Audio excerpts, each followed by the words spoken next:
Hello, everybody. Hello, YouTube. Hello, art history enthusiasts and visual culture aficionados. It's me again, Miss M, and I'm back with yet another video. Today, I'm coming back. I know I did one last night, and I had fun making that one. Wanted to make another one tonight, and like as you can see,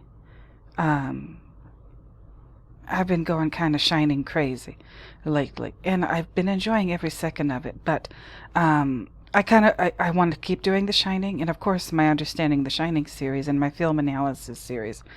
But I think I'm gonna step back from that after this video. I'm gonna step back from the film analysis and Shining stuff for a little while, so I can just explore and do other things. Like I want to do Twin Peaks and Full Metal Jacket, and other films, not just by Stanley Kubrick and and David Lynch, but art, etc. So tonight, this is a Shining and Eraserhead related video. But it's kind of like a miscellaneous video because I'm going to cover a couple of topics. One of these topics is touching both Kubrick and Lynch, specifically The Shining and Twin Peaks. So I hope you enjoy it. Again, I'm very happy with the response from last night's video because, as you can see, my very, very popular videos, my most popular videos, let me click on the popular button. My most popular videos are Shining videos. Clearly. Clearly. Yeah, my highest view count video is the part 3 of my Understanding the Shining series, probably because it mentions hoes. Oh, good heavens. And interestingly enough, Twin Peaks has a great deal to do with hoes too. So maybe I should just there you go. That's how I'll build my channel. I'll just talk about hoes in every video. Good heavens. But yeah, oh, for God's sake. But anyway, where was I going with this and why? I'm gonna do a video tonight about the Colorado Lounge, and I'm gonna explore the number 42. Okay, I want to do some more. Of course, I want to do a lot more film analysis videos about The Shining. And as I keep going through the movie with my Understanding the Shining series, I am fully confident that I'm going to find more and more and more stuff to do these film analysis, The Shining videos about. Again, I'm trying to kind of sort everything into playlists. I'm not really doing very great at that. I've been busy up the wazoo. Today was another busy day. But like I said, today we're going to talk about the Colorado Lounge specifically and a little aside regarding the number 42, and what I found in my little research regarding that number, because that's one of the mysteries of the Shining was up with the number 42. Okay, so yeah, it was a heck of a day. I'm good. I'm fine. I had my appointment with my doctor. It looks like I have flat feet, and I'm gonna have to go get that fixed, or get something done at the podiatrist office to address the flat feet and possible bunion. Oh God, oof, Jesus Christ. And Tankard, you'll be very happy to hear this. I've been doing low carb keto for almost a week now, and I love it. So if you have any good recipes or good suggestions, let me know. I've been eating a lot of salad with a lot of protein. Gonna try a recipe this week, Big Mac salad, keto, Big Mac or low carb Big Mac salad. I'll let you know how it turns out. And that's that for like my little update on my life today. Oh, it was a heck of a week today for me. Today and the weekend was crazy, and last week was crazy, and today's Monday. Monday's been crazy. Tomorrow, again, to-do list is very long. But I wanted to make a video to relax. So we're only 5 minutes or so into the video. So if you haven't already, my dear listeners and watchers and subscribers and all the good people watching and paying attention to my videos, go and get you something to drink. Okay, a little something, a little cup of coffee, cappuccino, espresso, latte, you know, a Turkish coffee. Those are awfully good. Iced tea, cocoa if it's cold where you are. Whatever you enjoy having to drink, and kick back and enjoy the video. I'm going to go ahead and do the church announcements. Returning viewers, thank you for returning. New viewers, thank you for being new. Subscribers, thank you for subscribing. And each and every single last one of you who's here for whatever reason, I don't know why you're here, but welcome. Please don't forget to like, comment, subscribe, and share the videos. Don't forget to hit the notification bell so you can be alerted whenever I drop a new video. And that's that, you guys. That's that. Again, I'm kind of doing this to calm down a little bit. And doing this kind of thinking. I know it sounds crazy, but doing this kind of, this is my hobby, like researching stuff about these things that I'm into, like art, movies, TV shows. Now the Twin Peaks TV show, and that kind of thing. It helps me like get my head together. I don't know why. I guess other people have other ways of relaxing. This is mine. And I know I'm going somewhere with these videos. I don't know where. I really don't know if there's like a finite kind of destination that I'm going towards, or if there should be. But this is like my way of trying to figure this stuff out. Like I said, I did the Twin Peaks announcement video last night. Hope you liked it. There's more. What I said about the intro and not the intro, but like the opening credits of the show and the closing credits of the show. That's just a little bit. That's just my opinion. All of this is my opinion based on my observations and my education and my research and whatever throughout my life. If you have something else to contribute, or if you think I'm wrong, that's fine. I probably am, at least somewhat. And again, like I've said before in my videos, I'm not afraid of being wrong. So, there's that. Okay, I'm back. Oh, I had to leave abruptly. I had an interruption. But I'm back. I hope you got your drink and what have you. So you could get comfortable and whatever. But let me just get into it. Let me not waste too much of your time. So, like I said, this video is going to be about both the Colorado Lounge and the number 42. The number 42, I haven't really figured out yet. I'm just throwing out some ideas.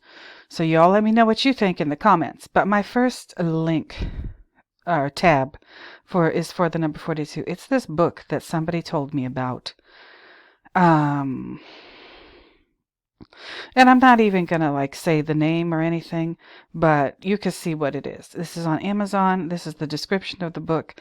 And you might be surprised as to why I'm including this in the 42 video. I'll just say the name. I'll say the title of the book, whatever. Moroni and the Swastika, Mormons in Nazi Germany. This book is about 3 years old. I'll just read the first paragraph of the description down here. So we're talking about the number 42, okay? While Adolf Hitler's National Socialist government was persecuting Jews and Jehovah's Witnesses and driving 42, there it is, 42 small German religious sects underground, the Church of Jesus Christ of Latter-day Saints continued to practice unhindered. Okay. Again, somebody sent me this, and when I saw the number 42, I said, "What?" So this is I've just read the first sentence, and the person who wrote this book, I don't know who this person is, but they wrote the book, and they apparently, I don't know, did their research, and it said that the Nazis drove 42 small German religious sects underground. How did they get to that specific number? 42. I don't know if I agree with everything that they're writing here, because I know for a fact that there were actually Mormon people who were executed by the Nazis, and they were a part of the resistance. So, I don't know whether or not I agree with the what's going on in this book, but as far as Mormons are concerned, but the number 42 is what really caught my eye. And I said, "Oh, wait a minute. And I tried to find, where did the author of this book get that number 42? And I looked and I looked and I looked to see if I could find that number duplicated somewhere else with regard to the religious persecution of the Nazis.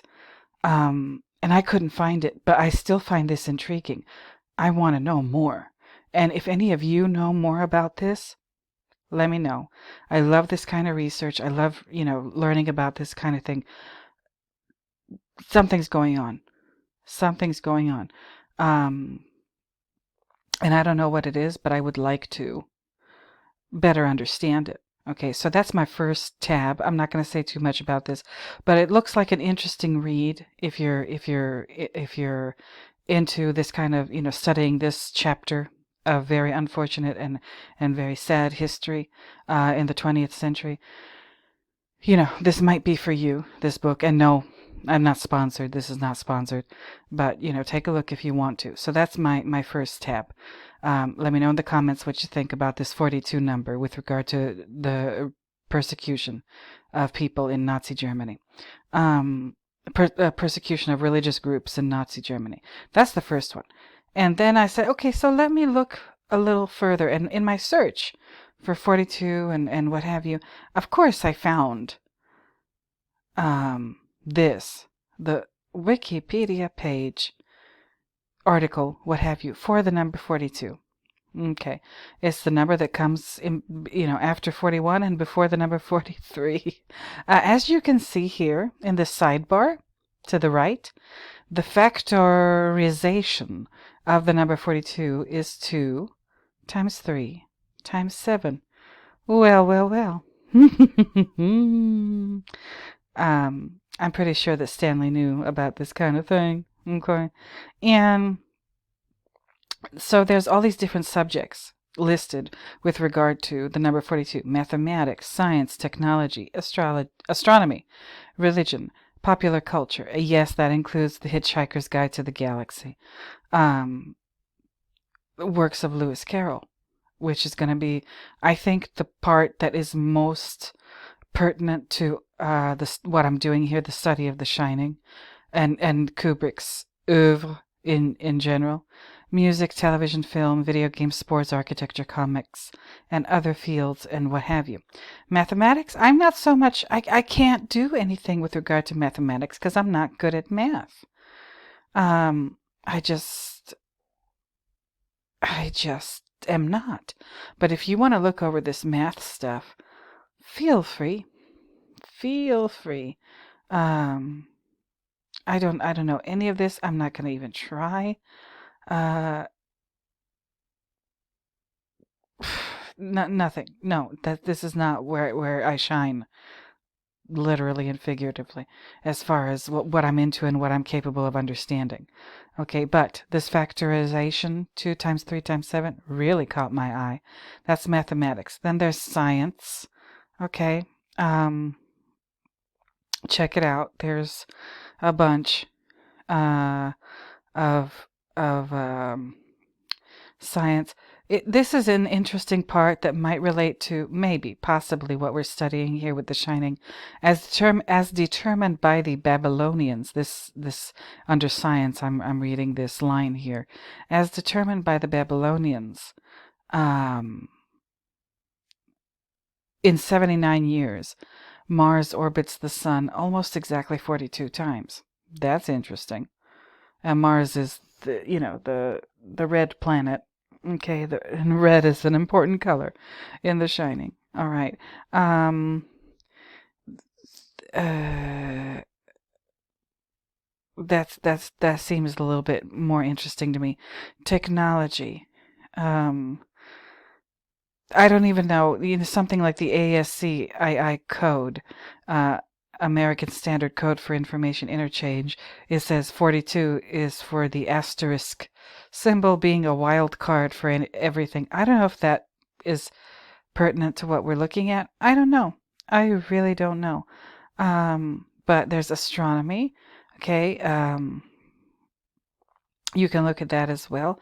It says Kepler 42 is a red dwarf in the constellation Cygnus, which hosts the three smallest exoplanets found to date. Okay. This is the part that intrigues me a little more. Okay, now look at this. It says religion, ancient Egyptian religion.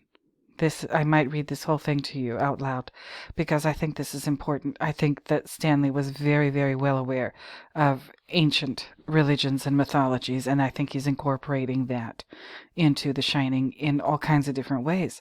Ancient Egyptian religion over most of pharaonic Egyptian history. The empire was divided into 42 nomes. What's a nome is a territorial division in ancient Egypt. So I guess it's like comparable to what we call counties now. Ancient Egypt, or maybe states, I don't know. Ancient Egyptian religion and mythological structure frequently model this terrestrial structure. Interesting, interesting, interesting. Here's the first one. Osiris's body was cut up into 42 parts. I didn't know that. I didn't know that. It says in some traditions of the Osiris myth, Seth slays Osiris and distributes his 42 body parts all over Egypt. I guess that does conform to the 42 nomes. In others, the number is 14 and 16. I don't know. There's 42 negative confessions, which is interesting. In ancient Egyptian religion, the 42 negative confessions were a list of questions asked of deceased persons making their journey through the underworld after death. Ma'at was an abstract concept representing moral law, order, and truth in both the physical and moral spheres. And Ma'at is spelled M-A''A'-T. And that's how I pronounce it, Ma'at.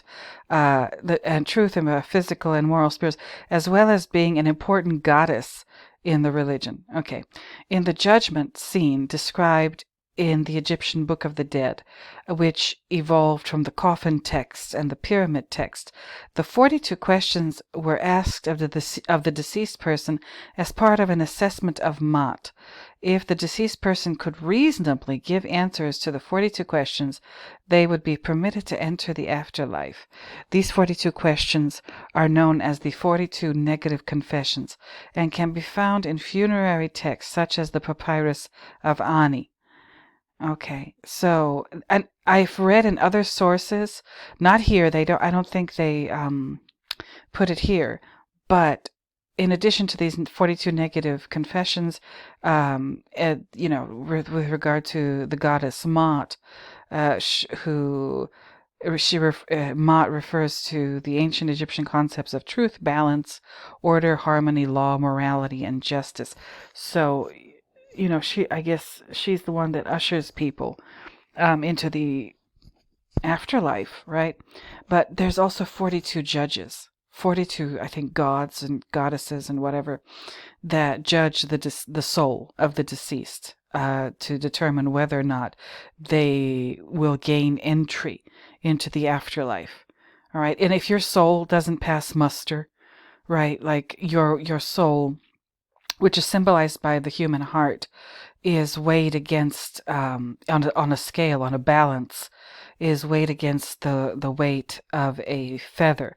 And if your soul is heavier than a single feather, you're going to the Egyptian version of hell, which is just that your soul is going to be destroyed and your heart, or you're thrown to the crocodiles and they devour. The soul, the heart, whatever. That I find that very interesting as well. Also, were 42 books in the core library. Clement of Alexandria states that the Egyptian temple library is divided into 42 absolutely necessary books that form the stock of a core library. 36 contain the entire philosophy of the Egyptians, which are memorized by the priests, while the remaining 6 are learned by the pastophoroi, image bearers. 36 is likewise a sacred number in Egyptian thought related to time, in particular the 36 deacon stars and the 36 10-day weeks in the Egyptian year. The 42 books were not canonized like the Hebrew Bible. They only supported the never-replaced temple ritual. Hence, the destruction of the Egyptian temples and the cessation of the rituals ended Egyptian cultural continuity. That's interesting. That's really interesting. And with regard to the Abrahamic religions, okay, check this out. There are 42 stations of the Exodus. Did you all hear me? We keep coming back to this. Okay, or my research keeps coming back to this event, this part of the Old Testament that describes the flight from Egypt, I guess, the Exodus. We keep coming back to the Exodus. We keep coming back to Passover. Like, what in the world is going on? And I mean, I think that Stanley might very well be referring to this, maybe among other things, but he wants his viewer to be, observant people like us. He wants us to be aware of this. 42 stations of the Exodus, which are the locations visited by the Israelites following their exodus from Egypt, recorded in Numbers, that's, I guess, a book of the Bible, Numbers 33, with variations also recorded in the books of Exodus and Deuteronomy. In 2 Kings, chapter 2, verse 24, the she-bear summoned by Elisha kill 42 boys. Okay. In Judaism, the number in the Babylonian Talmud, compiled 375 AD to 499 AD, of the 42-lettered name ascribed to God.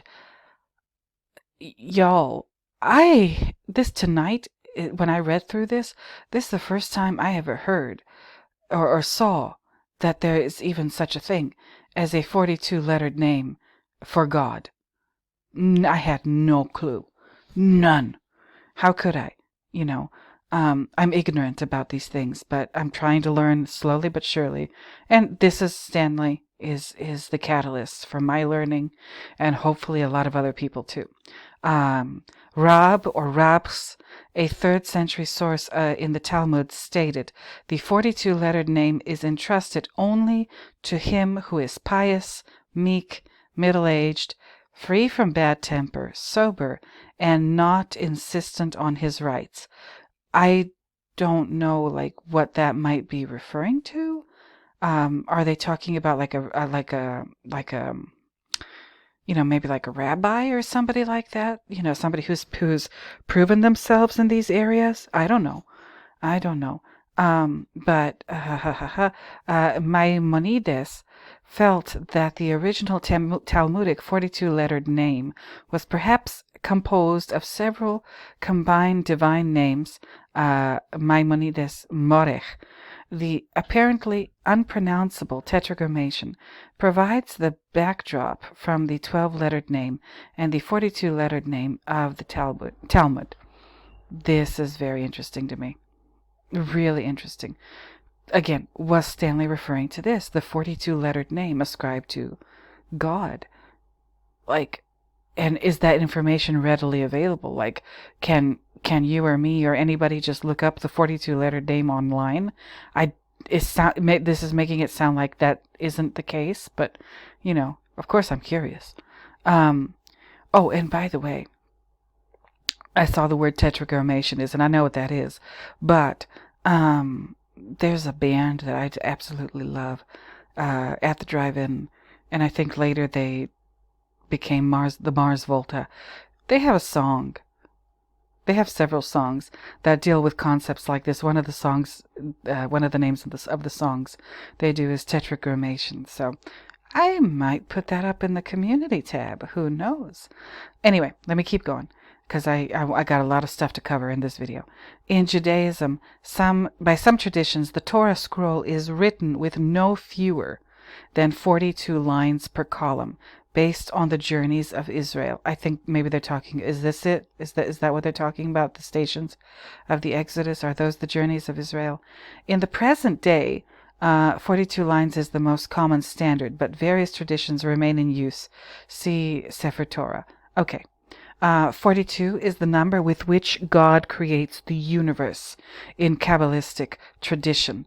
And again, the average, American person, or probably, maybe even just the average person, period, on planet Earth, if they know about Kabbalah, they know about it because of, celebrities who are into it. But, if you even do, a little bit of reading about this, it's not... It seems like a very complicated kind of study and understanding of what's going on here with the Kabbalah. Anyway, in Kabbalah, the most significant name is that of the Ein Sof, also known as the Ein Sof, infinite or endless, who is above the Sephiro, sometimes spelled Sephirah. The 42-lettered name contains 4 combined names, which are spelled in Hebrew letters. Spelled in letters equals 42 letters, which is the name of Azilut or Atzilut, emanation. While there are obvious links between the 42-lettered name of the Babylonian Talmud and the Kabbalah's 42-lettered name, they are probably not identical because of the Kabbalah's emphasis on numbers. The Kabbalah also contains a 45-lettered name and a 72-lettered name. Wow. How could you even pronounce something like that? My goodness. Anyway, moving on. The number 42 also... the number 42 appears in various contexts in Christianity. There are 42 names in the Gospel of Matthew's version of the genealogy of Jesus. It is prophesied that for 42 months the beast will hold dominion over the earth. That is in Revelation chapter 13, verse 5. 42 men of Beth Azmavech were counted in the census of the men of Israel upon return from exile. That's in Ezra chapter 2, verse 24.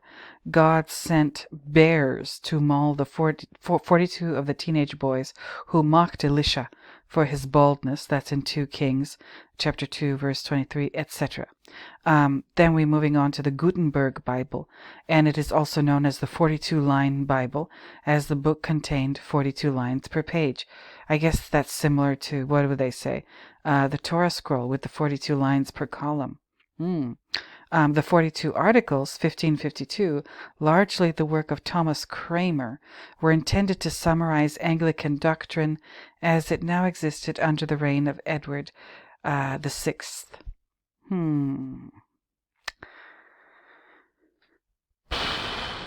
That is interesting. The 42 article. Oh, so this is, is this specific to Anglicanism? I'm not sure. East Asian religions, the Sutra of 42 sections is a Buddhist scripture.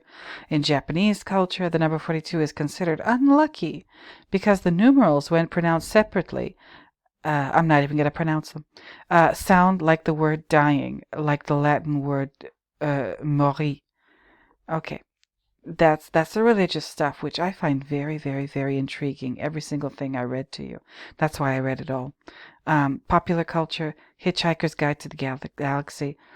I'm not so much concerned with that because Douglas Adams has gone on record saying that the 42 thing is a joke. I don't know if he's being sincere or if he's just trying to confuse people even further. I don't know. I have no idea. Uh, no idea. There's the works of Lewis Carroll, and this is part of the main reason that I'm here. The works of Lewis Carroll. Lewis Carroll, who was a mathematician, made repeated use of this number in his writings. Example of Carroll's use of 42. Alice's Adventures in Wonderland has 42 illustrations.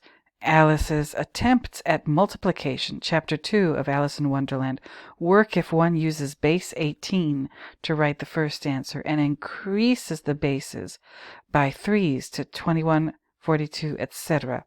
The answers working up to 4 times 12 equals 19.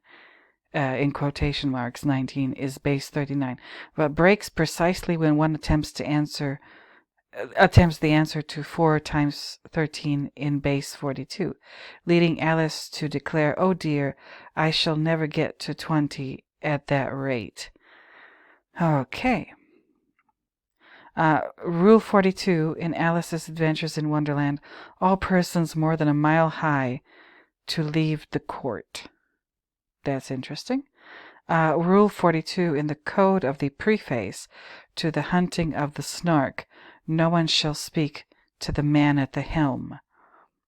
Whoa, wait a minute. Who's the man at the helm? That sounds a lot like something from Eraserhead. Oh, okay.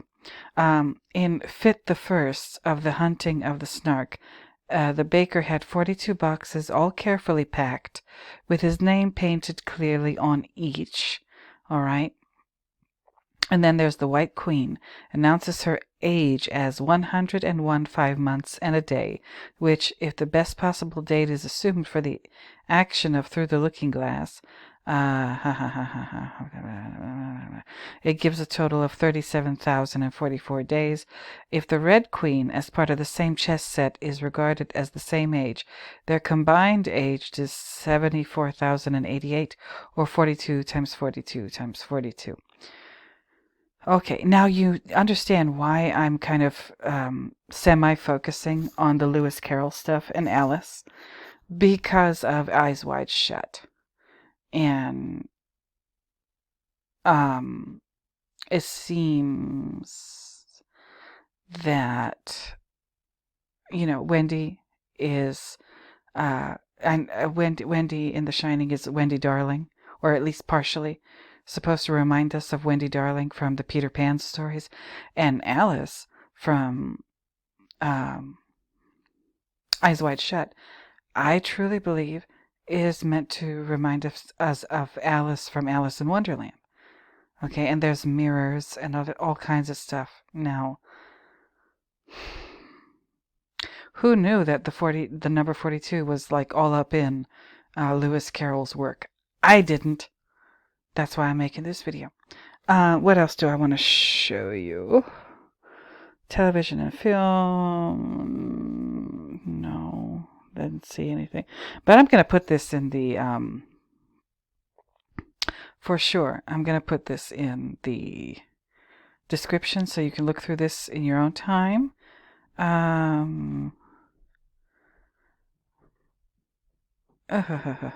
Did I want to share anything else about this number?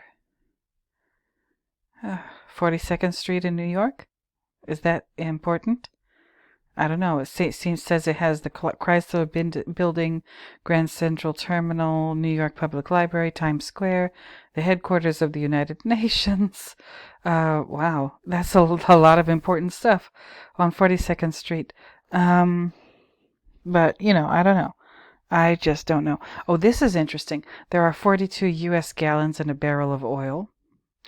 And that might sound like it doesn't have anything at all to do with The Shining, but it might have to do with The Shining via Eraserhead and David Lynch and Twin Peaks and etc. So keep that note in the back of your mind. 42 U.S. gallons in a barrel of oil. Okay, so that's it for this page, the Wikipedia page regarding the number 42. I'm going to move on to my next tab, and again, with extra emphasis on Alice in Wonderland and religion, both Egyptian and Abrahamic religions. And part, I guess, the Sutra of 42 sounds, it's an important religious document too. So, but anyway, so that's why I showed you all of this. Okay. Moving on.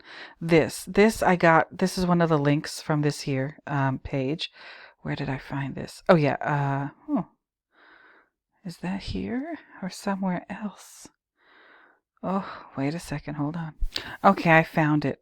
This page here is by somebody named John Baez, and it says my latest favorite number 42. Okay, and the article starts out by saying, in The Hitchhiker's Guide to the Galaxy by Douglas Adams, the number 42 is the answer to the ultimate question of life, the universe, and everything.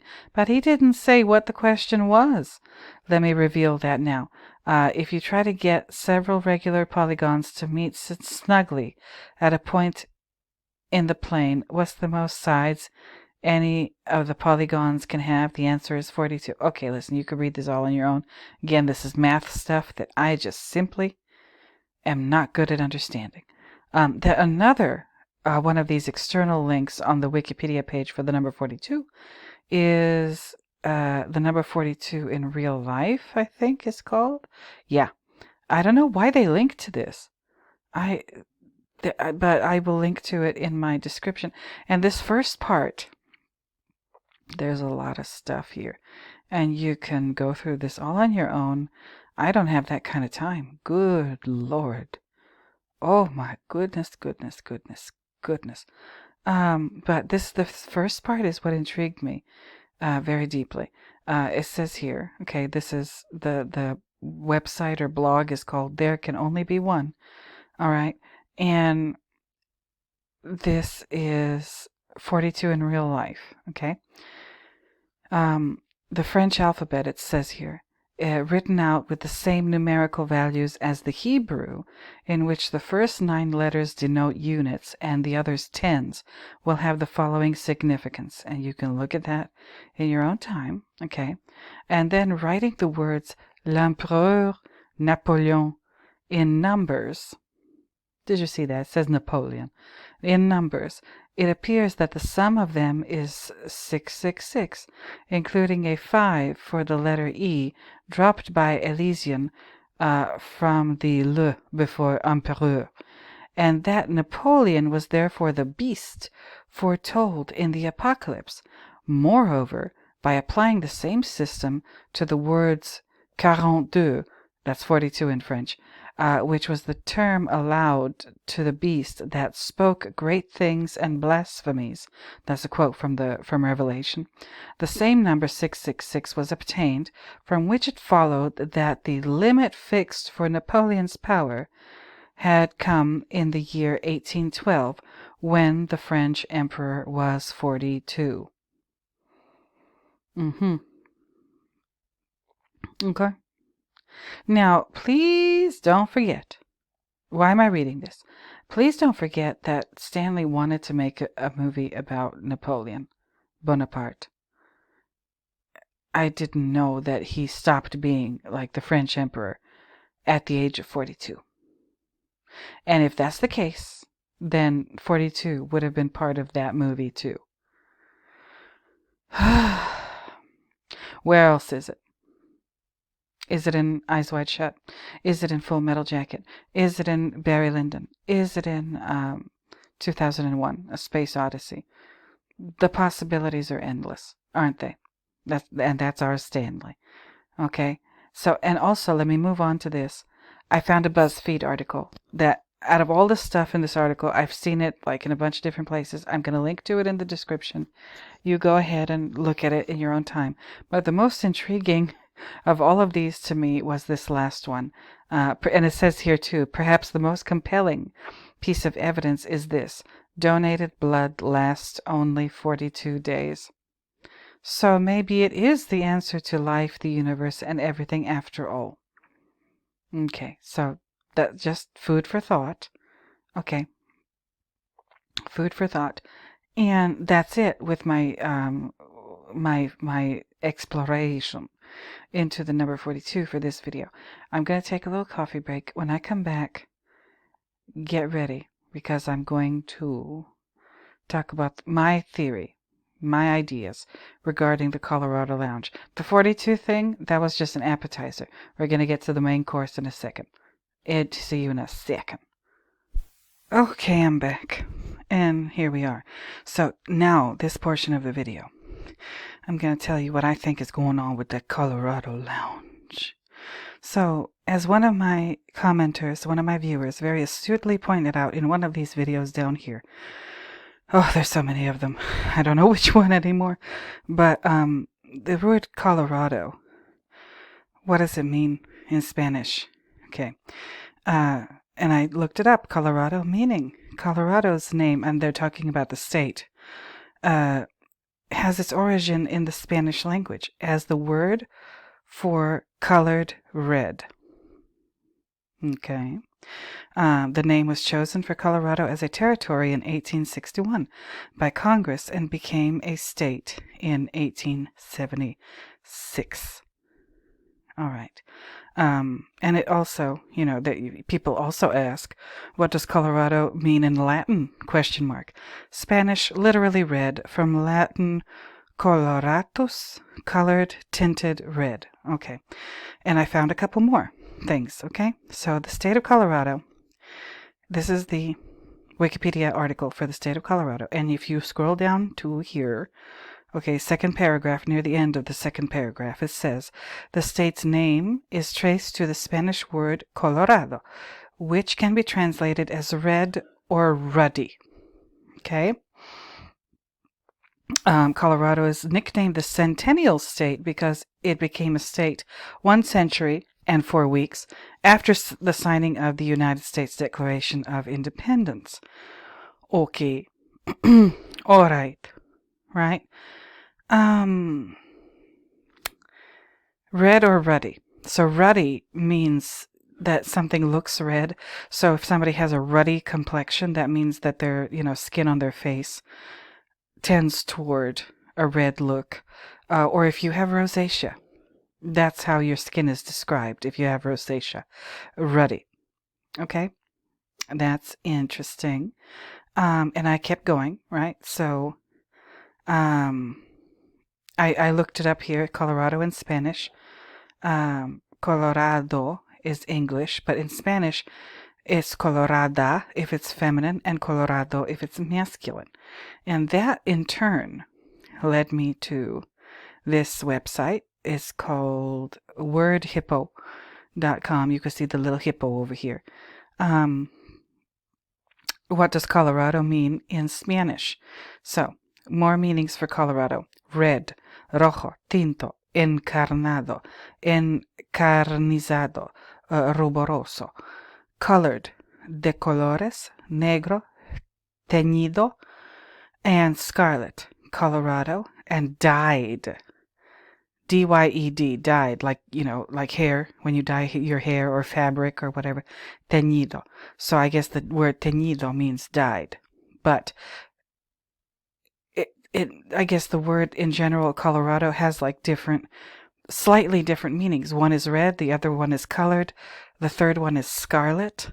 Scarlet is a very specific way to say red.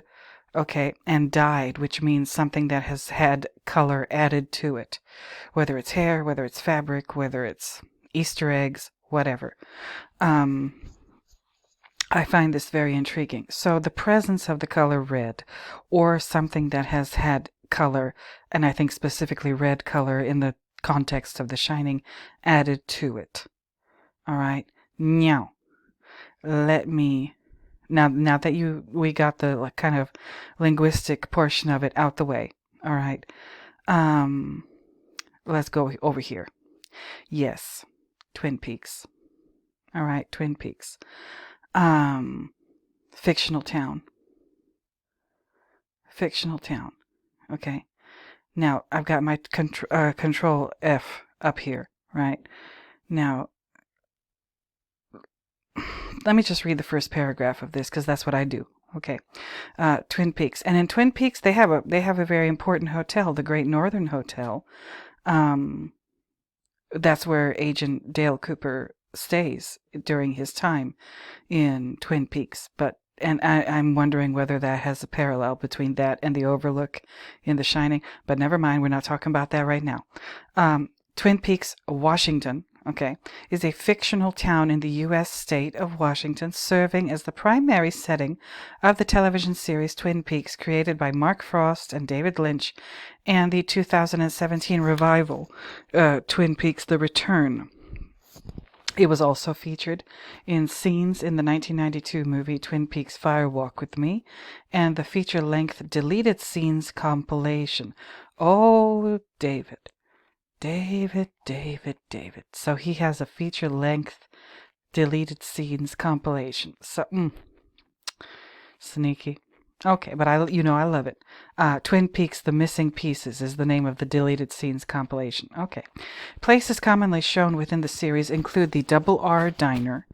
Double R, eh? Oh, okay. The Great Northern Hotel and the Black and White Lodges.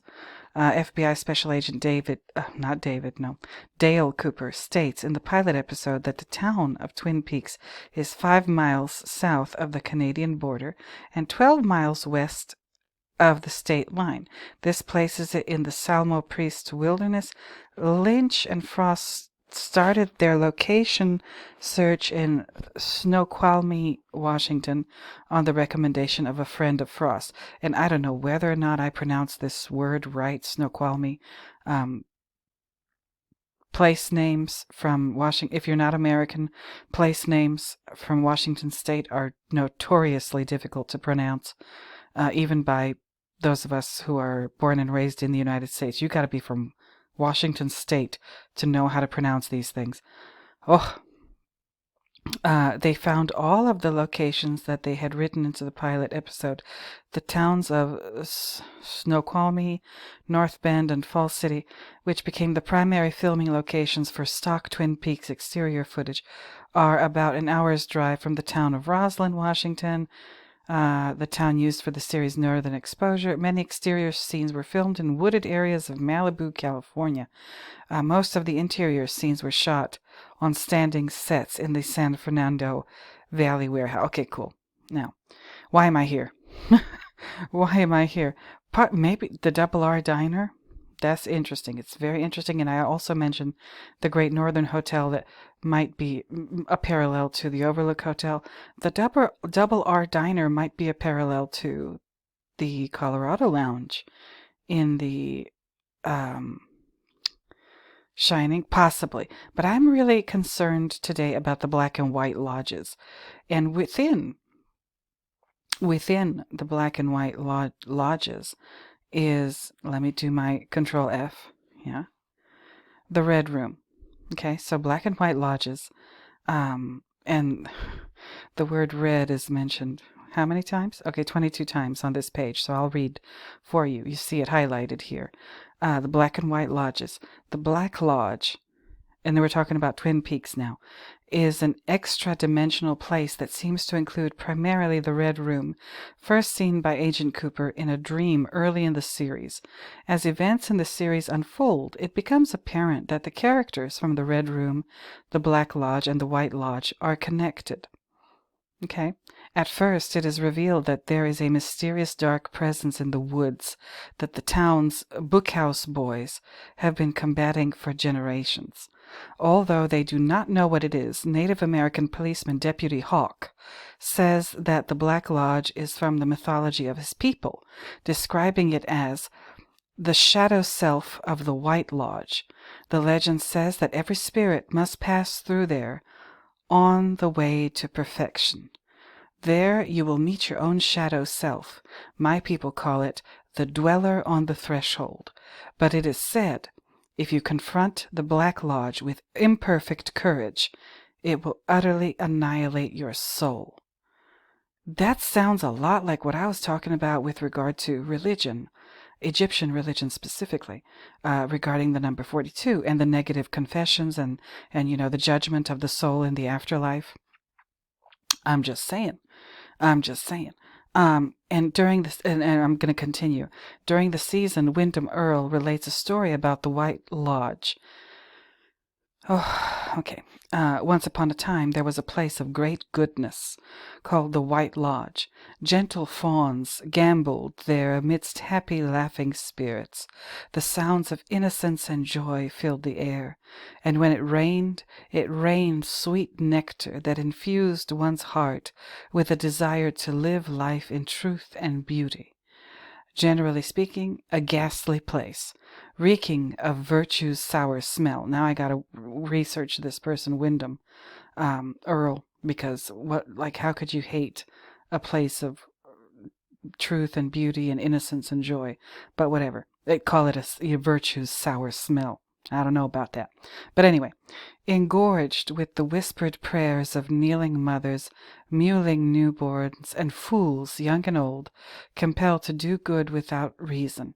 Now that's still the White Lodge we're talking about.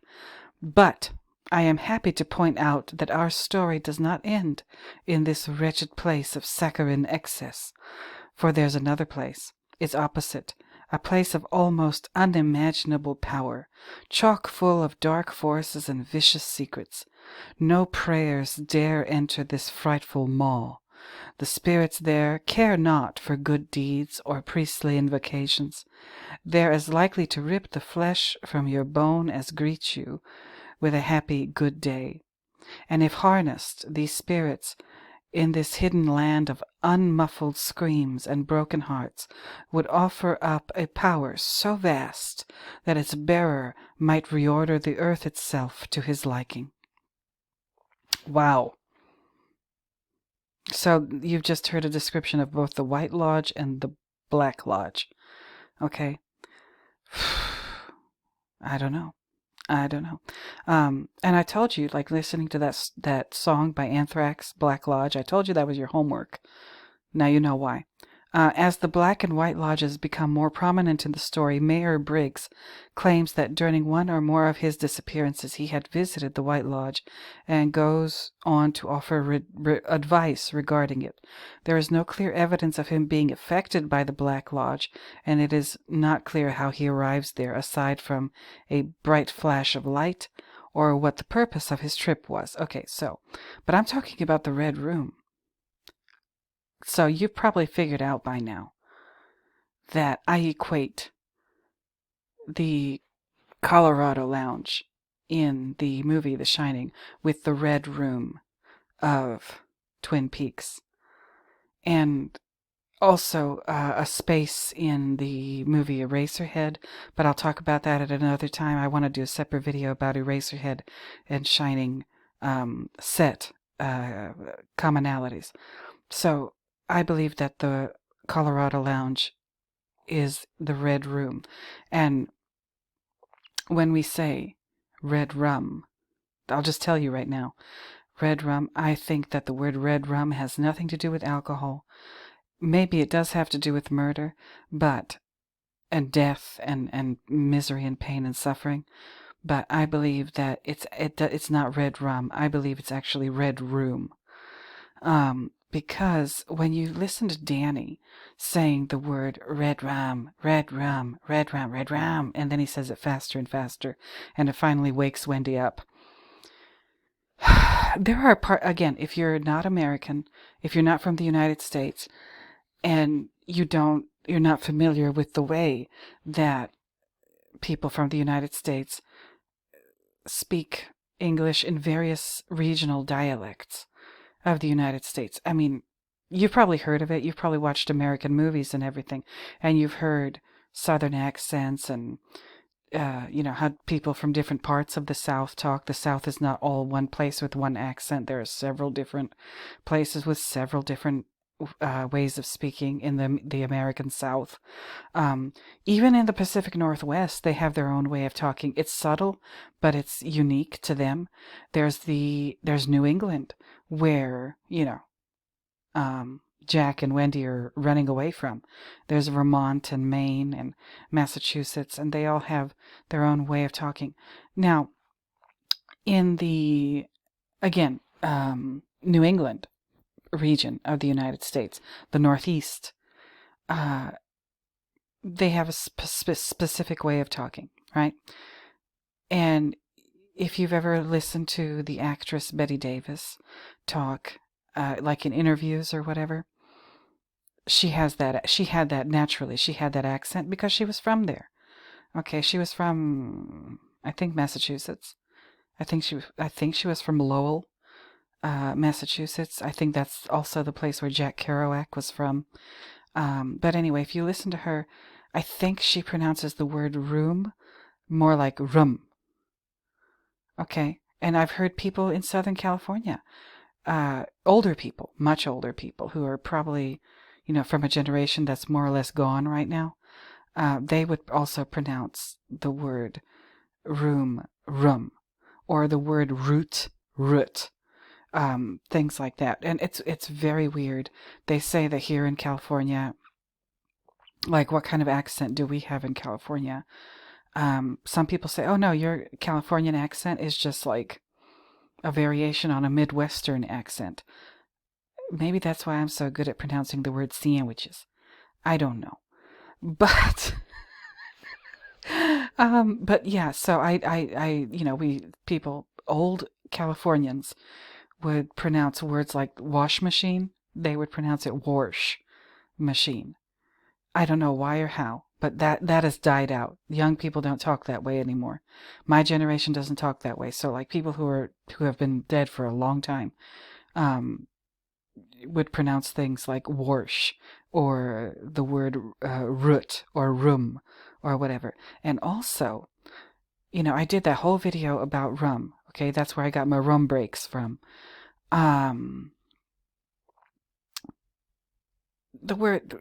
Like I told you in a video the other day, I took a lot of French courses in high school and in college. And the word rum in French is pronounced and spelled differently than the word rum in English. I think the word rum in French is pronounced or spelled R-H-U-M, and it's pronounced rum. Okay? And my parents, who are, again, immigrants to the United States, that's how they pronounce the word rum. Yeah, when they were speaking English with their accent. Rum. It sounds like when they pronounce the word rum, whether it's French people or my people or whoever, and when they pronounce the word rum, it sounds an awful lot like the pronunciation of the word room in English. And I just got to thinking, like, maybe the word, this is not meant to be pronounced like in standard English, like perfectly phonetically. Maybe it's meant to be like the second part, the word room. Again, I'm pronouncing it right now just like a standard American English speaker, room. But maybe it's meant to be pronounced with a shorter oo sound, like rum, or rum. And Danny kind of pronounces it that way when he's saying it over and over again in that infamous scene where he writes it on the door with the red lipstick. So I believe it's not red room. I believe I'm not red rum. Sorry, I believe it's not red rum. I think it's red room. And if that's the case, if I'm right, is there a red room in the hotel, the Overlook Hotel in The Shining? I say yes, and that red room is called the Colorado Lounge, because the word Colorado, as I knew about already, like I said, eating Mexican food, chile colorado, that just means red, like red. It's a stew with red chilies, and there's chili colorado and there's chili verde. So that verde is green. But and my commenter, and drop another comment if you're listening to this video. I want you to get your props. Yeah, Colorado means red, and this commenter pointed it out, and I was like, yep, it sure does. And the Colorado Lounge is the red room in The Shining. Now, Twin Peaks comes after The Shining chronologically, so The Shining was released in 1980. Twin Peaks, I think, premiered on American TV in 1990, exactly 10 years later. So I believe that Stanley Kubrick was inspired by David Lynch, and then in turn, David Lynch was inspired by Stanley Kubrick. So like the Red Room in Twin Peaks is equivalent, possibly, to the Colorado Lounge in The Shining. That is my theory, and for now, as far as I'm concerned, for the time being, I'm sticking to it. Okay. Anyway, let me show you more instances of the Red Room being mentioned on this Twin Peaks Wikipedia page. So we already talked about that. We already read this, all of this, right? It says, although the Red Room began exclusively, it says location, although the Red Room began exclusively as a location within Dale Cooper's dreams, the inhabitants began appearing in other locations in the town, inciting other elements in the plot, to the point where the Red Room and the White Black Lodge stories became one. After discovering a mysterious map in an owl cave, and you, Gershom, you left an owl emoji in a comment recently, I think you know where I'm going with this, it becomes evident to Earl and Cooper, both independently and with different motivations for wanting to visit it, that the entrance to the Black Lodge is located in Ghostwood Forest, which surrounds the town of Twin Peaks, at a pool of a substance that smells like scorched engine oil, and surrounded by 12 young sycamore trees. This area is known as Glastonbury Grove. Okay? It is said that the key to gain entrance to the Black Lodge is fear. Okay. Usually an act of brutal murder. Ooh, does that sound familiar? Sounds like The Shining to me. This is in contrast to the key to the White Lodge, which is love. Another requirement to enter the Black Lodge through the entrance in Glastonbury Grove is that it may only be entered, and I mentioned this in my video that I did last night about the intro to the show, it may only be entered when Jupiter and Saturn meet. And I told you about Jupiter, Saturn, Uranus, Venus, and I think Laura Palmer represents all of the good and all of the bad aspects of the goddess Venus. You know how she leads a double life. Her daytime life, she's sweet and a popular girl at school, and she's homecoming queen, and she's just the model citizen for a teenager at that time, you know, the late 80s, early 90s. In the daytime, you know, she's a good student, she's very popular at school, she helps people, she works for a charity, Meals on Wheels, she tutors developmentally disabled people. That's her daytime life. She's an absolute angel in her daytime life. In her nighttime life, Laura Palmer is the exact opposite of that. She's basically, you know, a coke whore. And again, that drug, that substance, plays a huge role in Twin Peaks. And like, if you've been following me lately, I've been talking a lot about that damn snow in The Shining. Like, where does it come from? Is the snow meant to symbolize cocaine? I'm just saying. So yeah, Laura Palmer has a serious coke problem. And that's her nighttime life. So Venus is not a goddess that is easy to understand. She has many goddesses that lead to her. She has, you know, Aphrodite, she has Isis, she has, or is it Isis or some other Egyptian female deity? She has Inanna/Ishtar from Mesopotamia. Good heavens. And then ultimately the Virgin Mary.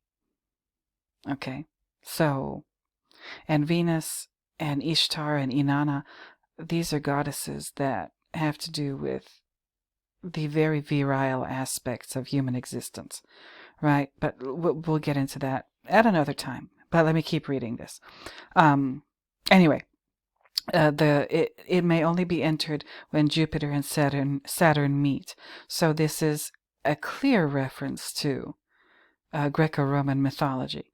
When the above requirements are met and one approaches the pool in Glastonbury Grove, red curtains appear, which the person walks between before the curtains vanish once again. Those red curtains that are all over Twin Peaks, I mean everywhere, not just the Red Room, but in other places too. They remind me an awful lot of the river of blood coming from the elevator in The Shining. I'm just saying. Okay. The interior. There is little furniture in the Red Room aside from a few armchairs, a wheeled table, and a couple of floor lamps. We're going to get into those in another video. There are no doors to speak of. And Tankard, you were talking about doors in your recent video, the video about room 105. Interesting. Movement from room to room is accomplished by crossing through another set of red curtains that lead to a narrow hallway. And again, this is all seems to be a continuation of the foyer of Henry, or the, I guess, the lobby of Henry Spencer's apartment in the movie Eraserhead. Okay. That lead to a narrow hallway. Okay. The floor is never mind. And all the sides of the room and any walls of any hallway encountered are covered by identical red curtains. Okay.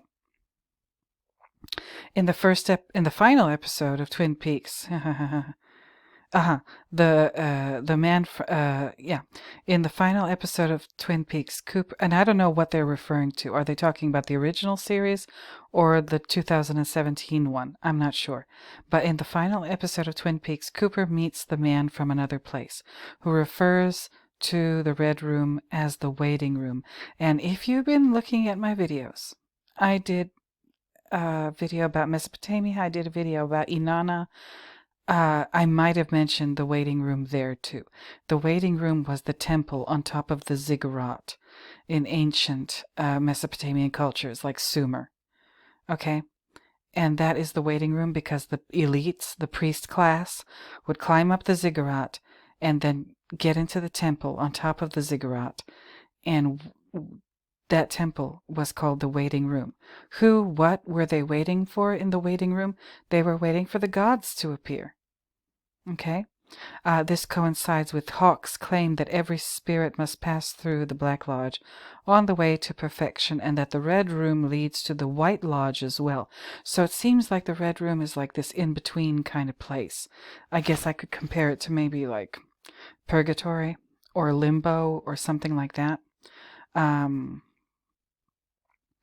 So, I'm just saying.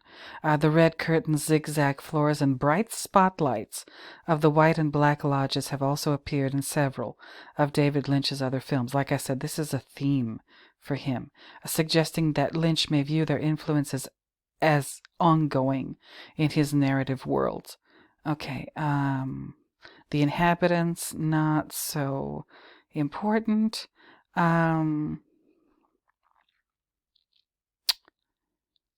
These are references in popular culture,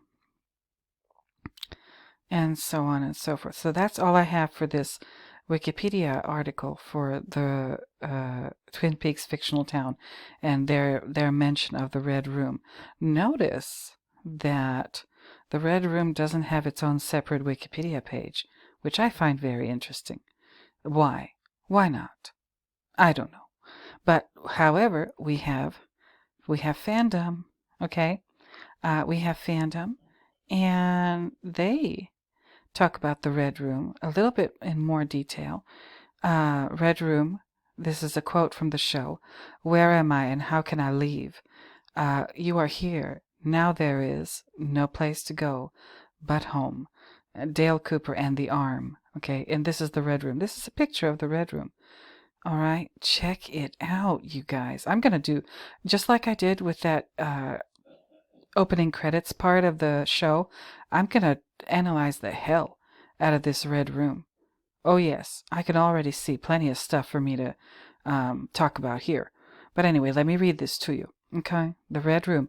So Wikipedia doesn't have a separate page for the Red Room, but fandom does. I don't know. I just don't know.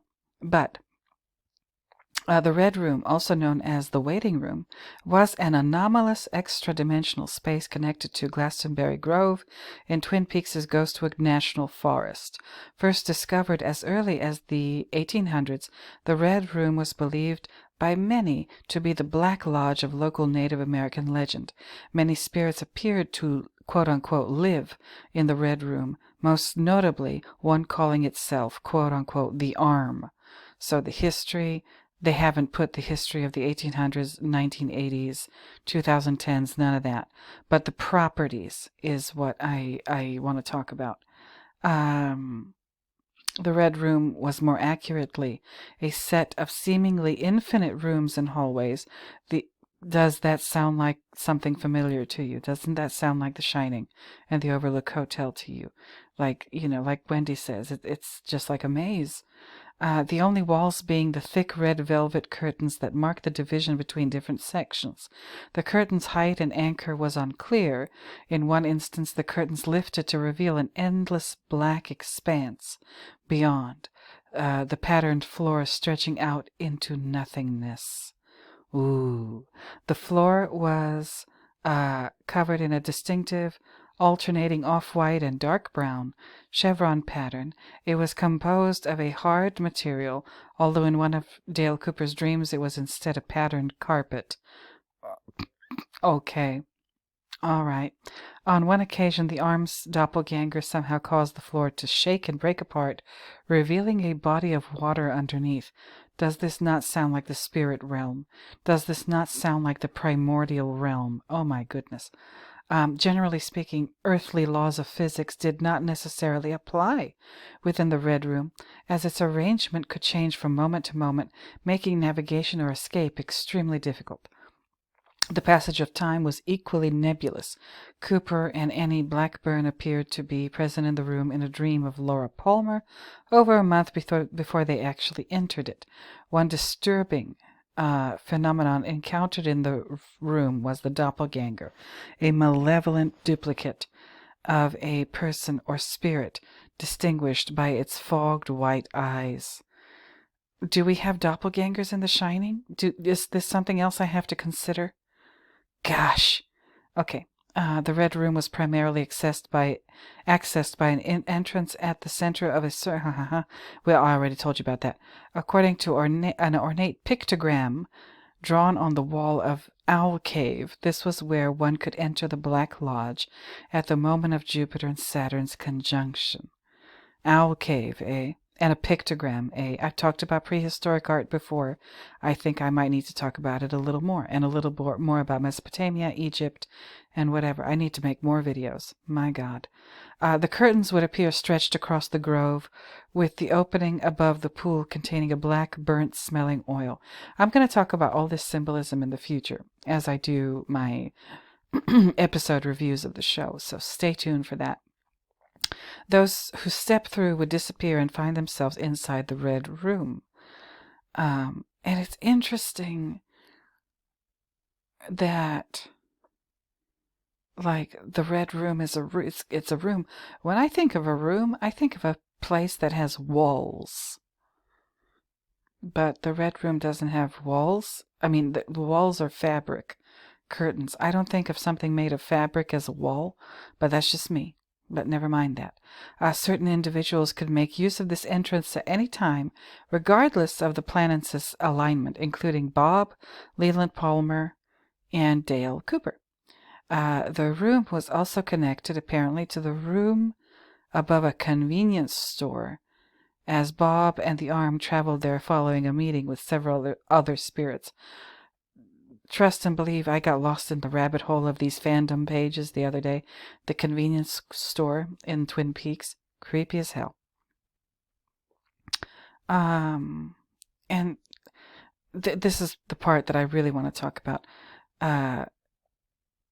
Waiting room. It says, there's a quote from the show. "This is the waiting room. Would you like some coffee?" That's from the Arm. Coffee, huh? Oh boy. Lots going on here.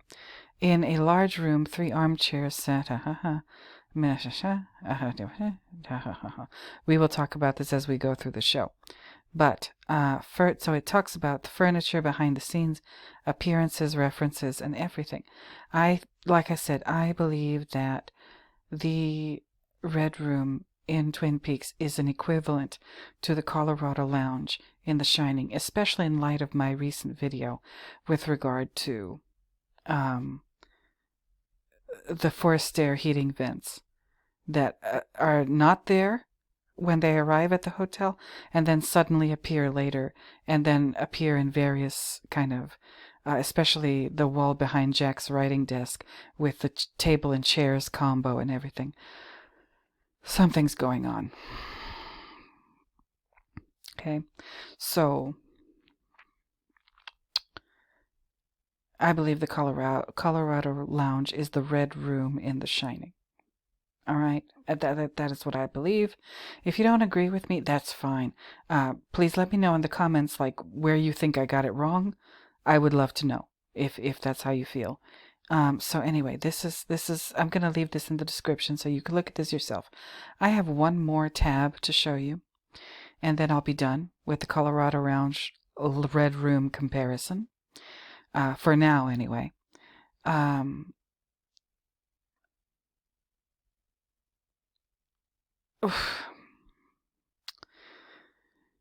don't know, like, how to feel about my own thoughts regarding this. Like, am I right? Am I wrong? Am I just, like, completely... Have I lost my mind? I don't know. But let me go through the last tab, and then you'll see maybe why I feel this way. Now, there is a short story titled The Red Room, as you can see here. This is its Wikipedia page. I'll just read this. The Red Room is a short Gothic story written by H.G. Wells, yes, the author of The Time Machine, and it was written in 1894. It was first published in the March 1896 edition of the Idler magazine. Okay. It says The Red Room by H.G. Wells, country, United Kingdom, genre, Gothic fiction. Okay. Summary. I'll read you the summary. This is important. A main character chooses to spend the night in an allegedly haunted room, colored brightly red in Lorraine Castle. He intends to disprove the legends surrounding it, despite vague warnings from the 3 infirm custodians who reside in the castle. The narrator ascends to the Red Room to begin his night's vigil. Initially confident, the narrator becomes increasingly uneasy in the room. He attempts to conquer his fear by lighting candles. I keep mentioning those candles in The Shining, those sconces that look like candles, and the candles in the chandelier. I've seen candles, those sconces, very similar to those in Twin Peaks too. So, okay. Anyway, he attempts to conquer his fear by lighting candles. Bear in mind this is from 1894. But keeping the candles lit in the drafty room becomes an ongoing battle. Each time a candle is snuffed out, the narrator's fear and paranoia increases. He begins to imagine that the drafts are guided by a malevolent intelligence. As the narrator's fear intensifies, he stumbles onto a large piece of furniture, possibly the bed, and ricochets off the walls in a blind panic, hitting his head and eventually falling unconscious. Oh, does this sound familiar to you? The caretakers, who find him in the morning, feel vindicated when the narrator agrees that the room is haunted. They are eager to hear a description of the phantom, but he surprises them by explaining that there is no ghost residing in the room. The room is haunted by fear itself. Ooh. Y'all, I think there's a possibility that both Stanley and David were inspired by this story. by H.G. Wells. Like H.G. Wells is no like he was a real author, and he's very famous, and he wrote a lot of stories. He's like, he's made his mark. I don't think he wrote as many books as Stevie the Snowman, but his contribution to the realm of English language literature is pretty significant. All right, so they probably would have been aware of possibly him, and possibly, like, specifically this story, The Red Room. So the room is not haunted. There's no ghosts, kind of like in The Shining, right? There's no ghosts in The Shining. There's no ghosts. Everything you see that looks supernatural or like ghosts, that's not really ghosts. It's just a projection of the fears of the people who we are led to believe are seeing them, whether it's Jack or Wendy or Danny, right? The Red Room. REDRUM. REDRUM. REDRUM. Okay. So you guys, I think that's it for this video today. I've covered everything I want to cover. I talked a little bit about the number 42. Okay. And I definitely talked a lot about the Red Room, both in Twin Peaks and also what I believe to be the Red Room in Colorado the Colorado Lounge at the Overlook Hotel. Let me know what you think. Drop it in the comments. I can't wait to read it. I've taken up plenty of your time this evening. I'm over an hour and 20 minutes at this point. I will be making, of course, more videos about The Shining, and I'm going to continue with my Understanding the Shining series. I'm going to get started with FMJ and Twin Peaks and what have you. And I need to do some art analysis or art history videos, like maybe analyzing individual pieces from Mesopotamia, Egypt, Greece, Rome, whatever period. Drop it in the comments too if there's a particular period of art history that you want to know more about, or whatever that you want me to analyze. Tell me, and I'll consider it. So, with all that being said, y'all, I want to thank you for watching and listening. If you made it this far, you're awesome. I'm going to reiterate the church announcements. Returning viewers, thank you for being... No. No. I told you I was tired. Returning viewers, thank you for returning. New viewers, thank you for being new. Subscribers, thank you for subscribing. And each and every single last one of you, don't forget to like, comment, subscribe, and share the video if you know of anybody who might be interested in my particular brand of nonsense. And that's it, right? That's it for right now. So until next time, you guys, until I find yet another reason to talk at you, which I will, I'm going to go ahead and bid you bye-bye. So, bye-bye, everybody.